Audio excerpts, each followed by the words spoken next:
Do you know what the secret of activism is? Do you know how it is that we're going to save the world for liberty? Well, to start us off in our conversation, I'd like to take us back a few years to a movie called City Slickers. And in this movie, there's a couple of characters. There's Jack Palance, plays the rugged old cowboy, and then Billy Crystal plays the city slicker. And there's a great scene from the movie where they're riding their horses across the lovely countryside, and Jack Palance's character, the cowboy, says, "Do you know what the secret of life is?" "No, what is it?"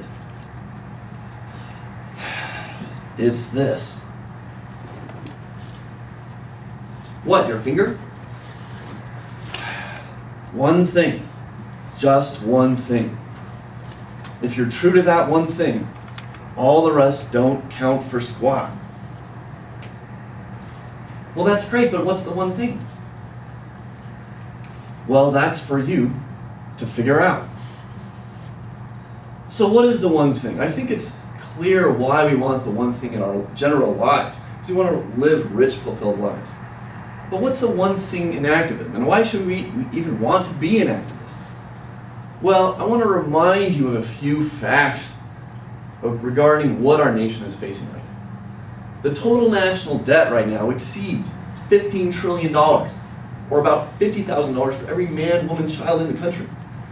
The unfunded liabilities, largely pertaining to Social Security and Medicare, are about 4 times that, $60 trillion, depending on the estimates. We have Ben Bernanke with his quantitative easing and inflationary policies, which some think are resulting in some modest economic recovery, but I fear is only setting the stage for another economic crisis down the road. Then we have Obamacare, which is slowly being implemented over a series of years, which is already leading to shortages of doctors and drugs, already leading to infringements of our religious and economic liberties. So I think that it's clear that we're facing problems, which hopefully will start to motivate you to be an activist, but maybe that's discouraging too, right? The country is in such bad shape, can I really do anything? And the honest truth is that at the federal level, most individuals cannot do anything that's going to make a difference at the federal level.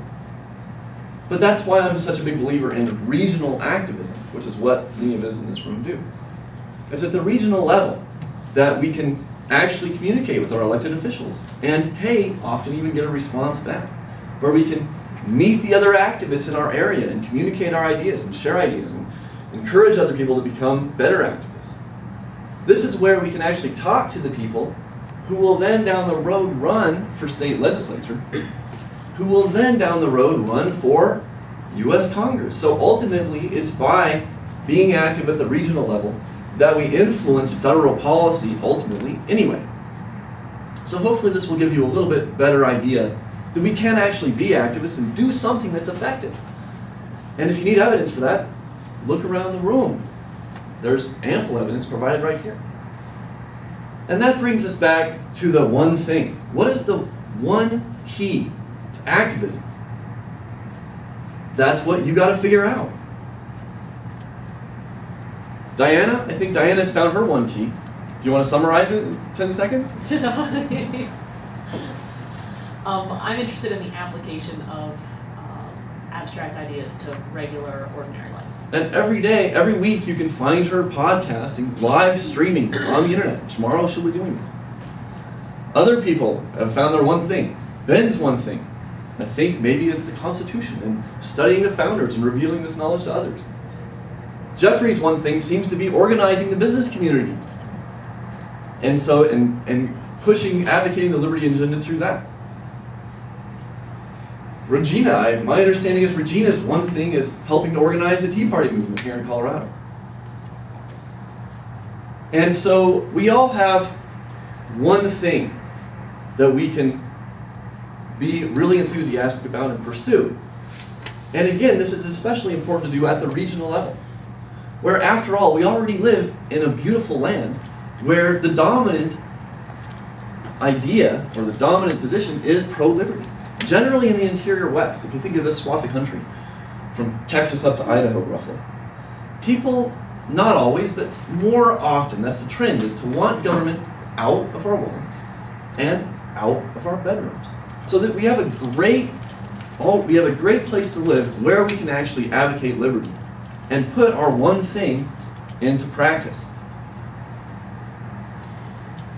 And so how does this relate to our one thing in life? Obviously in life, many of us have careers outside of activism.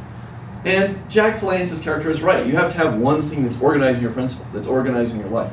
So if you sell, for instance, color for flowers, you might not be able to be at every Toastmaster meeting because you might be out of town on a business meeting, as Brad is today. Right? So sometimes activism will have to take second seat to your main career. But within activism, you can have your one thing and pursue that enthusiastically and do something that you really can stick to over the long haul, rather than just being a flash in the pan sort of activist. I'd like to leave you with a thought from a guy named Peter Diamandis, and he's the co-author of a new book called Abundance.